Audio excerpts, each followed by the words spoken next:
बाप और बेटी की कहानी। एक दिन एक लड़की ने अपने पिता से पूछा, पापा क्या कभी आप मेरी वजह से रोए हैं? उसका ऐसा पूछने का कारण ये था कि उसने कभी भी अपने पिता को रोते हुए नहीं देखा था। इस सवाल के जवाब में पिता ने कहा, हाँ, एक बार ऐसा कुछ हुआ था जब तुम्हारी वजह से मैं रोया था।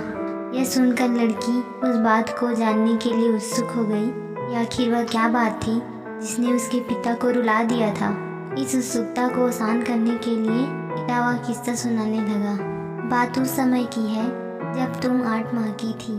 एक दिन मैंने तुम्हारे सामने 3 चीजें रखी, एक पेन, एक सिक्का, एक खिलौना। मैं ये जानना चाहता था कि तुम उन चीजों में से क्या उठाओगी। मैं ये सब बस जिज्ञासा के कारण कर रहा था। मेरे लिए ये जानना बहुत रोचक था कि मेरी बेटी के लिए आगे जाकर क्या सबसे अधिक मायने रखेगा। मैं तुम्हारे सामने बैठकर बेसब्री से तुम्हारे अगले कदम का इंतजार कर रहा था। मैंने देखा कि कुछ देर बैठकर तुम उन चीजों को देखती रही, फिर घुटने के बल पर चलते हुए उनकी ओर बढ़ी। जब मैंने तुमको आगे बढ़ते हुए देखा तो मेरी धड़कनें मानो रुक सी गई थी, लेकिन अगले ही पल तुमने उन सभी चीजों को अपने हाथ से एक तरफ हटा दिया और आगे बढ़कर मेरी गोद में चली आई। यही पल था जब मेरा दिल भर आया था और तुम्हारी वजह से मैं रो पड़ा था। यह किस्सा सुनकर लड़की की आंखों में आंसू आ गए। दोस्तों, आपको यह कहानी कैसे लगी कमेंट करके बताइए, और वीडियो पसंद आई हो तो प्लीज़ वीडियो को लाइक और चैनल को सब्सक्राइब जरूर कीजिए।